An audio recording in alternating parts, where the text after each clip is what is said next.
जय हिंद। स्वागत है आप सभी का आपके अपने यूट्यूब चैनल अमृत एकेडमी पे। हम लोग शीटेड पेपर 2 का साइंस का प्रीवियस ईयर क्वेश्चंस जो डिस्कस कर रहे हैं उसमें आज अपना छठवां दिन है। हर दिन हम लोग 10 क्वेश्चन मोस्ट इम्पॉर्टेंट जो 10 क्वेश्चन प्रीवियस ईयर पूछे गए हैं उनको डिस्कस करते हैं। ठीक है, आज उसी सीरीज़ में 10 और मोस्ट इम्पॉर्टेंट है जिसको आज की क्लास में हम लोग डिस्कस करेंगे। ठीक है, अगर आप लोग चैनल पे नए हैं तो चैनल को सब्सक्राइब करके बेल आइकन वगैरह प्रेस कर लीजिएगा। ठीक है, आ जाइए आज की क्लास को हम लोग शुरू करते हैं बिना टाइम नुकसान किए। ठीक, देखिए पहला क्वेश्चन आप लोगों की स्क्रीन पे है। आप लोगों ने फिजिकल और केमिकल चेंजेस के बारे में पढ़ा होगा। मैंने टॉपिक में भी डिटेल में चीज़ें पढ़ा रखी हैं, वहाँ पे भी आप लोग जाके देख सकते हैं अगर कॉन्सेप्ट में कोई दिक्कत आ रही है तो। ठीक है, जैसे देखिए इस क्वेश्चन में क्या कह रहा है, निम्नलिखित कथनों को पढ़िए और सही विकल्प का चयन कीजिए। हमारे सामने दो स्टेटमेंट दिए हुए हैं S1 और S2। इसमें से पूछ रहा है कि कौन सा स्टेटमेंट हमारा सही है और कौन सा गलत है। ठीक है, तो पहले स्टेटमेंट को पढ़ते हैं। कह रहा दहन की सभी अभिक्रियाएं ऊष्माक्षेपी अभिक्रियाएं होती है। ठीक है, ऊष्माक्षेपी का मतलब होता है एक्सोथर्मिक।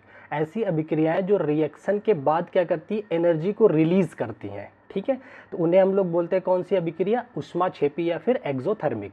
तो ये कह रहे हैं कि जो कंबंशन मतलब कि दहन की जितनी भी अभिक्रियाएं होती हैं क्या वो सारी की सारी ऊष्माक्षेपी होती हैं। तो बिल्कुल ये सही बात कर रहे हैं। ठीक है, जब भी कभी ऑक्सीजन की प्रेजेंस में किसी भी चीज़ को बर्न किया जाता है या फिर दहन की अभिक्रिया प्रोसेस में लाई जाती है तो उसमें एनर्जी रिलीज होती है। ठीक है, ये हमारा पहला स्टेटमेंट है जो कि बिल्कुल सही दे रखा है। अब दूसरा स्टेटमेंट को पढ़ते हैं। इसमें कह रहा है इन सभी अभिक्रियाओं में ऑक्सीजन का संयोजन होता है और ऊष्मा उत्सर्जित होता है। ठीक है, बिल्कुल सही बात कर रहे हैं। बर्निंग रिएक्शन का मतलब ही होता है ऑक्सीजन का जुड़ना। जब कहीं ऑक्सीजन प्रेजेंट होती है, किसी के साथ ऑक्सीजन जोड़ा जाता है, तभी उसको कंबंसन रिएक्शन बोला जाता है। तो ये इस स्टेटमेंट में ही ये बात बोल रहे हैं कि इन सभी अभिक्रियाओं में ऑक्सीजन का संयोजन होता है। तो बिल्कुल होता है, तभी तो उससे कंबंसन रिएक्शन बोली गई है। और कह रहे हैं क्या ऊष्मा उत्सर्जित होती है, बिल्कुल ऑक्सीजन के साथ रिएक्शन के टाइम ऊष्मा क्या होती है, एनर्जी रिलीज होती है। ठीक है, तो स्टेटमेंट भी बिल्कुल सही है और ये इसका करेक्ट एक्सप्लेनेशन भी कर रहा है। ठीक है, तो आ जाइए पहला स्टेटमेंट आप इसका कोड जो दे रखा है उसको पढ़ लेते हैं जिसमें एक्सप्लेनेशन की बात कही हो। पहले ऑप्शन में कह रहा है कि S1 एंड S2 दोनों सत्य हैं, बिल्कुल सत्य हैं।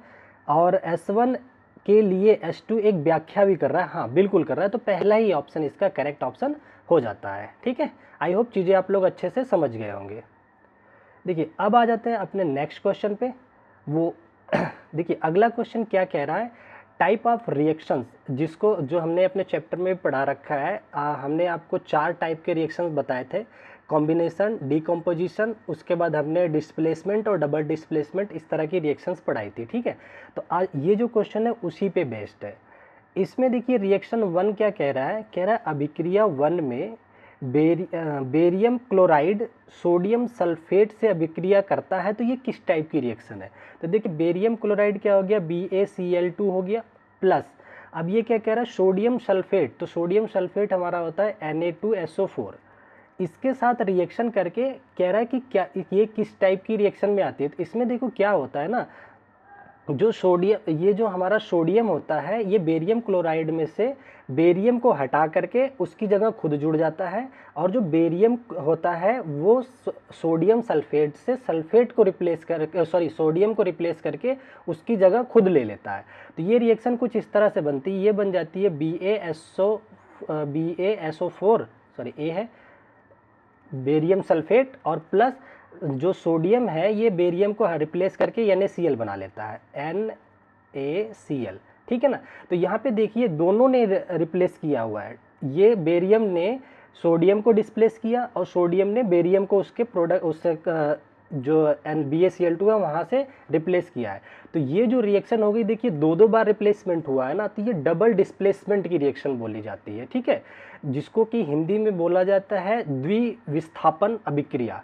तो देखिए जो हमारा R1 है वो कैसी होनी चाहिए, द्विविस्थापन। तो द्विविस्थापन R1 में कहाँ है, पहला संयोजन दिया है द्विविस्थापन, ये देखिए बी ऑप्शन में दे रखा है द्विविस्थापन। और उसके बाद जो रिएक्शन 2 है उसको पढ़ लेते हैं। इसमें क्या कह रहा है, अभिक्रिया 2 कह रहा है मैग्नीशियम ऑक्साइड कार्बन डाइऑक्साइड से अभिक्रिया करता है? बिल्कुल करता है। तो देखिए मैग्नीशियम ऑक्साइड क्या हो गया, MgO, ये CO2 से रिएक्शन करके बना लेता है क्या, MgCO3, ठीक है ना, ये बना लेता है। तो देखिए जब मोर देन 2 या 2 रिएक्टेंट आपस में रिएक्शन करके 1 प्रोडक्ट देते हैं तो इसे कॉम्बिनेशन रिएक्शन बोलते हैं, या हिंदी में इसी को बोला जाता है संयोजन अभिक्रिया। तो देखिए पहला वाला द्विविस्थापन हो और दूसरा संयोजन होता है, ऐसा ऑप्शन आपका बी में दे रखा है, ये आपका करेक्ट आंसर हो जाएगा, ठीक है ना। तो आई होप चीज़ें आप लोगों को अच्छे से क्लियर हो रही होंगी। अगले क्वेश्चंस को देख लेते हैं, इसमें क्या कह रहा है। देखिए नेक्स्ट क्वेश्चन में कह रहा है, एक्चुअली मैंने भौतिक परिवर्तन की बात पहले ही बोल दी थी, वो इस क्वेश्चन का था, ठीक है ना। देखिए इसमें कह रहा है निम्नलिखित कथनों को पढ़िए और सही विकल्प का चयन कीजिए, ठीक है। पहला स्टेटमेंट क्या कह रहा है, ध्यान से पढ़ते हैं। कह रहा है भौतिक परिवर्तन सर्वदा उत्क्रमणीय होता है। इसका मैं इंग्लिश बता देता हूँ। ये कह रहा है कि ऑलवेज उत्क्रमित रिवर्सिबल। तो ये कह रहा है कि क्या जो फिजिकल चेंजेस होते हैं हमेशा रिवर्सिबल होते हैं? ऐसा बिल्कुल नहीं है। फिजिकल चेंजेस हमेशा रिवर्सिबल हो ये ज़रूरी नहीं होता है। फिजिकल चेंजेस और केमिकल चेंजेस आप लोगों को पता होंगे। फिजिकल चेंजेस में क्या होता है, कोई भी पदार्थ का बस स्ट्रक्चर चेंज होता है, वो पदार्थ का अपने मूल रूप से चेंज नहीं होता है, ठीक है। वहीं पे केमिकल चेंजेस में क्या होता है कि उसमें कोई और ही पदार्थ बन जाता है। जैसे फिजिकल चेंजेस के अगर एग्जांपल लें, पानी का बर्फ़ में जमना और बर्फ़ का पानी में पिघल जाना, ये फिजिकल चेंजेस में आते हैं। वहीं अगर हम केमिकल चेंजेस की बात करें, रासायनिक परिवर्तन की बात करें, जैसे खाना बनना, खाना एक बार बन गया तो वो वापस से उस फॉर्म में नहीं आ सकता है, ठीक है। अब ये लेकिन पहला स्टेटमेंट ये कह रहे हैं सर्वदा उत्क्रमणीय मतलब रिवर्सिबल होता है, नहीं। इसका नॉन वो कुछ ऐसे भौतिक परिवर्तन हैं जो इरिवर्सिबल होते हैं, ठीक है। जैसे मान लो आपके सामने कोई कागज़ का टुकड़ा है, ठीक है ना, आपने उसको फाड़ दिया तो वो वापस से ऐसे ही एज इट इज़ नहीं जुड़ जाता है, जबकि वो तो है फिजिकल चेंजेस ही है, क्योंकि उसका स्ट्रक्चर केवल आपने शेप वगैरह चेंज किया है। मान लो स्क्वायर था, आपने आयताकार में फाड़ दिया या त्रिभुजाकार में कैसे भी काट दिया, ठीक है, तो आपने केवल उसका स्ट्रक्चर चेंज किया है, ठीक है। तो वो जो हमारा भौतिक परिवर्तन होता है वो इरिवर्सिबल भी टाइप भी होता है और रिवर्सिबल भी होता है, ठीक है ना। तो इसलिए जो पहला स्टेटमेंट है ये गलत हो जाता है। इसने केवल सर्वदा हमेशा बोला कि रिवर्सिबल होता है, तो ये गलत हो गया। तो फर्स्ट स्टेटमेंट रॉन्ग हो गया। दूसरा देख लेते हैं, कह रहा है भौतिक परिवर्तन में कोई नया उत्पाद नहीं बनता है, तो बिल्कुल सही कह रहा है। फिजिकल चेंज में कोई नया प्रोडक्ट नहीं बनता है, वही प्रोडक्ट रहता है, बल्कि केमिकल में नया बन जाता है, ठीक है। तो ऐसा स्टेटमेंट ढूंढिए आंसर में जिसमें पहला असत्य हो और दूसरा सत्य हो। तो देखिए डी ऑप्शन में दे रखा है S1 is false but S2 is true, तो ये आपका डी ऑप्शन बिल्कुल इसका करेक्ट हो जाएगा, ठीक है। आज ये अगले क्वेश्चन को डिस्कस कर लेते हैं। देखिए बहुत ही प्यारा सा क्वेश्चन दे रखा है। ये क्वेश्चन, ऐसे क्वेश्चन आजकल ज़्यादा पूछे जाने लगे हैं। इसमें कह रहा है देखिए मोमबत्ती की ज्वाला, मतलब जब मोमबत्ती जलाई जाती है तो उसमें जो उसकी लौ निकलती है उस पर क्वेश्चन बनाया है। निम्नलिखित को सुमेलित कीजिए। कह रहा है कि सर्वाधिक कौन सा भाग गर्म होता है। एक्चुअली देखो क्या होता है, जब मोमबत्ती जलती है ना, इस तरह से मोमबत्ती है, ठीक है, इसमें से इस तरह से करके लौ निकलती है, ठीक है ना, ऐसे ही लौ निकलती है ऊपर की तरफ। तो इसमें सारा एरिया जो होता है एक जैसा टेम्परेचर नहीं रखता है। इसका जो सबसे बाहर भाग होता है, ज्वलन वाला सबसे बाहरी भाग होता है, ये सबसे गर्म होता है। क्या होता है? सबसे गर्म होता है, ठीक है। और ये जो बीच वाला पार्ट होता है वो मध्यम वर्ग का होता है, थोड़ा कम गर्म होता है। और बीच में जो होता है ये और भी कम गर्म होता है, सबसे कम गर्म होता है ये बीच वाला पार्ट। कई बार आप देखोगे इसमें अगर जलती मोमबत्ती में आप ना अगर उंगली ऐसे डाल के भी चेक करोगे तो आपको फील भी हो जाएगा कि जो बाहर वाला पार्ट है वो ज़्यादा जला रहा है, ठीक है ना। तो इस तरह से आंसर मैच करते हैं। कह रहा है सर्वाधिक गर्म भाग, तो सर्वाधिक गर्म भाग मैंने कौन सा बताया? सबसे बाह्यतम गर्म भाग। तो देखिए पूर्ण दहन का बाह्यतम भाग दे रखा है थर्ड ऑप्शन में सॉरी। तो ए जो है हमारा मिल जाएगा किससे? थर्ड से। ऑप्शन पहले चेक कीजिए, ए थर्ड से कहाँ कहाँ मिल रहा है। पहले में मिल रहा है, ये कट गया, इसमें नहीं मिल रहा है, बी में भी नहीं मिल रहा है, ये भी कट गया, और लास्ट ऑप्शन में भी ये मिल रहा है, ठीक है, ये हो गया। दूसरा कह रहा है मध्यम गर्म भाग कौन सा होगा, मीडियम में कौन गर्म होगा? तो जो दहन का बीच वाला भाग होता है, ये देखिए सेकंड ऑप्शन से मिल जाता है। तो बी जो है सेकंड से किस में मिल रहा है? इसमें सेकंड से नहीं मिल रहा है, तो ये भी कट गया, केवल यहाँ पे सेकंड से मिल रहा है। तो फोर्थ ऑप्शन आपका बिल्कुल करेक्ट हो जाता है, ठीक है। ये चौथा ऑप्शन जो है आपका करेक्ट हो जाता है। न्यूनतम दहन भाग, इसे देखो बोल रखा है किसको? अंतरिम भाग को, सबसे बीच वाले भाग को, क्षेत्र को इन्हें न्यूनतम दहन का बता रखा है। ठीक है, आई होप ये क्वेश्चन आप लोगों को क्लियर हो गया। अगले क्वेश्चन पे आ जाते हैं। देखिए नेक्स्ट क्वेश्चन क्या कह रहा है, इसमें कह रहा है निम्नलिखित में से कौन सी धातु तनु हाइड्रोक्लोरिक अम्ल, मतलब HCl की बात कर रहा है, अभिक्रिया नहीं करती है। ठीक है, अभिक्रिया नहीं करती, इस पे देखिए नहीं वाले वर्ड पे आप ज़्यादा ध्यान देंगे, कई बार अभिक्रिया करती है को देख लेते हैं। तो देखिए क्या है, मैंने आप लोगों को एक रिएक्टिविटी सीरीज़ बताई थी। रिएक्टिविटी सीरीज़ में जो एलिमेंट आपका ऊपर होता है वो नीचे वाले कंपाउंड से रिएक्शन करके उसको रिप्लेस कर सकता है। बट आप ज़रा ध्यान से देखिएंगे, हाइड्रोक्लोरिक एसिड में, ये हाइड्रोक्लोरिक है ना, HCl होता है, इसमें हाइड्रोजन होता है। अब इन सारे ऑप्शन में ज़रा इस पर फोकस कीजिए, कॉपर को।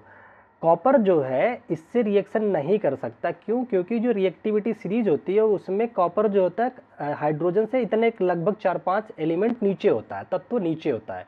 तो जो नीचे है वो कम अभिक्रियाशील होगा, और ये पॉसिबल हो ही नहीं सकता कि कम अभिक्रियाशील कभी भी अधिक अभिक्रियाशील वाले को उसके कंपाउंड से रिप्लेस कर पाए। तो कॉपर के साथ कभी भी रिएक्शन पॉसिबल नहीं है इन HCl में। ठीक है ना, तो ये बी ऑप्शन बिल्कुल करेक्ट हो जाता है। ये क्वेश्चन आप तभी सही कर पाएंगे जब आपको रिएक्टिविटी सीरीज़ का क्रम याद हो। मैंने अपनी वीडियोज़ में पूरी तरह से रिएक्टिविटी सीरीज़ को लिखवा रखा है, पढ़ा रखा है, वहाँ से आप जा करके देख सकते हैं। ठीक है, आई होप ये क्वेश्चन क्लियर हो गया। अगले क्वेश्चन की बात कर लेते हैं एक बारी। देखिए नेक्स्ट क्वेश्चन क्या कह रहा है, निम्नलिखित में से क्या मल जल की अकार्बनिक अशुद्धियां हैं। इंग्लिश में देख लेते हैं, कह रहा है which of the following is are inorganic impurities की बात कर रहा है। सीवेज का जो पानी, जो गंदे नाले के पानी वगैरह होते हैं उसमें पूछ रहे हैं इनऑर्गेनिक टाइप के जो अशुद्धिज होते हैं, इम्प्योरिटीज़ होते हैं, वो कौन से। ये 4 ऑप्शन दे रखे हैं। ठीक है, पहला दे रखा है यूरिया, तो ये इनऑर्गेनिक टाइप का नहीं है, यूरिया तो एक ऑर्गेनिक है। ठीक है ना, कार्बनिक पदार्थ होता है, तो ये तो कट गया आपका। वनस्पति अपशिष्ट ये भी नहीं है, तो ये देखिए फास्फेट हो गया, और ये जो दे रखा है पेस्टिसाइड्स होते हैं, ये दोनों के दोनों ही क्या है, इनऑर्गेनिक इम्प्योरिटीज़ हैं। ठीक है ना, तो आपका बी और सी दोनों ऑप्शन करेक्ट हो जाएगा। ये किस में दे रखा है, ए में दे रखा है, तो ये आपका सही ऑप्शन हो जाता है, बी और सी वाला। ठीक है, ये चीज़ें आप याद रखेंगे। अगला क्वेश्चन देख लेते हैं क्या कह रहा है। देखिए नेक्स्ट क्वेश्चन में कह रहा है निम्नलिखित में से क्या पौधों में लैंगिक जनन के विषय में सत्य है। ठीक है ना, तो इसमें पहला ऑप्शन देखते हैं, कह रहा है लैंगिक जनन के लिए 2 पौधे आवश्यक होते हैं। ये जरूरी नहीं होता है, आप पौधों के केस में जब फर्टिलाइजेशन का चैप्टर पढ़ेंगे तो उसमें स्व परागण भी होता है, एक पौधा खुद से भी नए पौधे को जन्म दे देता है। तो ये वाला इंपॉर्टेंट नहीं होता कि 2 पौधे ही ज़रूरी होते हैं, ये गलत हो जाता है पहला ऑप्शन। ठीक है, नेक्स्ट ऑप्शन में क्या कह रहा है, केवल कीट ही परागण के कारक होते हैं, ऐसा नहीं है। कीट नहीं, कई बार हवा तेज चलती है तो भी परागण एक पौधे से पुष्प से उड़ करके दूसरे पे चले जाते हैं, पानी के माध्यम से चले जाते हैं, जानवरों के खाने के माध्यम से चले जाते हैं, तो कई सारे इसके माध्यम होते हैं, तो ये भी गलत हो जाता है। ठीक है, सी ऑप्शन देखते हैं, कह रहा है निषेचन केवल परागण के पश्चात ही हो सकता है। बिल्कुल, तो ये सेकंड स्टेप होता है निषेचन, जो कि परागण के बाद होता है, तो सी ऑप्शन करेक्ट हो जाता है। दूसरा डी ऑप्शन क्या कह रहा है, पौधे बीजों से प्राप्त किए जाते हैं, तो ये भी बिल्कुल सही है, जो पौधा होता है वो बीज से ही तो जन्म लेते हैं। ठीक है ना, तो सी और डी दोनों ऑप्शन जिसमें सही है वो आपका करेक्ट ऑप्शन हो जाएगा। तो ये देखिए डी ऑप्शन में दे रखा है सी और डी दोनों। ठीक है ना, तो डी ऑप्शन इसका बिल्कुल करेक्ट आंसर हो जाएगा। आ जाते हैं अपने अगले क्वेश्चंस को। देखिए नेक्स्ट क्वेश्चन में क्या कह रहा है, निम्नलिखित में से श्वसन अंग के आधार पर किसी एक को अलग कीजिए। ठीक है ना, तो देखिए ये 4 ऑप्शन दे रखे हैं, और ये किस तरह से सांस लेते हैं, श्वसन क्रिया करते हैं, रेस्पिरेशन करते हैं, उसके बारे में हमें डिफ्रेंशिएट करना है। तो देखिए पहला दे रखा है टिड्डा और कॉकरोच और चींटी, और एक थर्ड ऑप्शन दे रखा है स्नेल्स, घोंघा की बात कर रखा है। ठीक है, तो देखिए क्या है, जो टिड्डे होते हैं, कॉकरोच होते हैं और चींटी होती हैं, ये श्वास नली का इस्तेमाल करते हैं श्वसन की क्रिया में। वहीं अगर स्नेल्स की बात करें, घोंघा की बात करें, तो ये गिल्स, जो गलफड़े होते हैं, जिस तरह से मछलियाँ सांस श्वसन करती हैं, उसका इस्तेमाल करते हैं। तो ये इन तीनों से इस श्वसन के माध्यम से क्या होता है, गलफड़े की वजह से ये भिन्न हो जाता है, तो इसका सी ऑप्शन बिल्कुल करेक्ट हो जाता है। ठीक है, अगला क्वेश्चन देख लेते हैं, इसमें क्या कह रहा है। इसमें देखिए कह रहा है, ये थोड़ा सा बड़ा क्वेश्चन है, पर हम लोग कर लेते हैं इसको। कह रहा है निम्नलिखित कथनों को सही क्रम में व्यवस्थित करना है आपको। ये सारे ऑप्शंस आप पढ़ोगे, मैंने ऑलरेडी इसे पढ़ रखा है, तो मैं इसके सॉल्यूशन की बात करता हूँ। देखिए इसमें क्या है ना, सबसे पहले क्या कह रहा है लाभदायक एवं हानिकारक पदार्थों सहित रुधिर छनने के लिए वृक्क में जाता है। इसमें ये बता रहा है कि क्या क्या स्टेप फॉलो करके ब्लड जो है ब्लड सर्कुलेटरी सिस्टम में जाकर के कैसे कैसे प्योर होता है, पहले कौन सी क्रिया होती है, ठीक है ना। तो सबसे पहले क्या होता है, प्योर और इम्प्योर हर तरीके का ब्लड एक साथ कहाँ जाता है, वृक्क में, किडनी में जाता है शुद्ध होने के लिए, ठीक है। तो पहले स्टेप में डी आना चाहिए, इसको 1 पे रखोगे आप, ठीक है। उसके बाद सी में देखिए कह रहा है अब जब उसमें पहुंच गए हैं, कह रहा है उपयोगी पदार्थ रुधिर में वापस अवशोषित कर लिए जाते हैं, तो उसके बाद ये सेकंड पे आ जाता है, ठीक है। उसके बाद जो थर्ड पोजीशन पे आता है स्टेप, वो आता है जल में घुलने वाले जो घुलनशील अपशिष्ट हैं, पदार्थ हैं, वृक्क उन्हें छान करके मूत्र के रूप में बाहर निकाल देता है, तो ये तीसरे स्टेप में आ जाता है। और उसके बाद आपका चौथा जो स्टेप फॉलो होता है वो बी वाला होता है। बी में देखिए जब किडनी से मूत्र के रास्ते निकाल देगा अपशिष्ट को, तो वो चले जाते हैं किसमें, मूत्र वाहिनियाँ में, वहाँ से मूत्र को मूत्राशय तक ले जाने का काम करते हैं, ठीक है, मूत्र वाहिनी जो होती है। तो ये आपका चौथे पोजीशन पे आ जाता है। बचा एक ऑप्शन, ये अपने आप ही 5th पे आ जाएगा, जो कि क्या कह रहा है, अब जब उसमें जो है मूत्राशय में भंडारित मूत्र मार्ग के अंत में उपस्थित मूत्र मार्ग से बाहर निकाल दिया जाता है शरीर के, ठीक है। तो ये स्टेप फॉलो होंगे। इस क्वेश्चन को 1-2 बार आप लोग और पढ़ लीजिएगा तो अच्छे से क्लियर हो जाएगा। इसका सी ऑप्शन बिल्कुल करेक्ट हो जाता है, ठीक है। अगला और लास्ट क्वेश्चन है, आई थिंक, हाँ अगला और ये लास्ट क्वेश्चन हम लोग डिस्कस कर लेते हैं। बहुत ही आसान सा क्वेश्चन दे रखा है। इसमें देखिए क्या कह रहा है, धमनी और शिराओं से रिलेटेड क्वेश्चन है। इसमें कह रहा है निम्नलिखित कथनों को पढ़िए और सही विकल्प का चयन कीजिए। पहला स्टेटमेंट इसने दे रखा है कि धमनियों में रुधिर केवल एक दिशा में प्रवाहित होता है।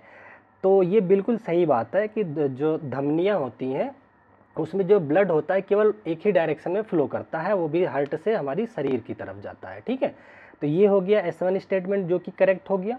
दूसरा कह रहा है कि धमनियों में कपाट या फिर वॉल्व लगे होते हैं, ये बिल्कुल गलत दे रखा है। धमनियों में कपाट नहीं, बल्कि धमनी और शिराओं के बीच में कपाट लगाया जाता है, जिससे कि ग्रेविटी की वजह से ब्लड जो है बैक फ्लो ना करे, उससे रोकने के लिए ये लगा होता है, ये नेचुरल होता है, ठीक है ना।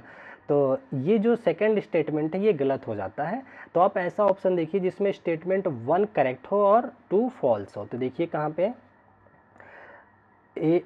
बी ऑप्शन में क्या दे रखा है, S1 S2 are true but S ये नहीं हो सकता। सी ऑप्शन में दे रखा है कि S1 सत्य है किंतु S2 असत्य है। तो यही सी ऑप्शन बिल्कुल आपका करेक्ट हो जाता है, ठीक है ना।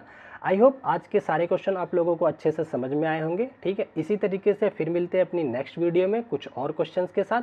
तब तक के लिए bye bye, take care, thank you so much.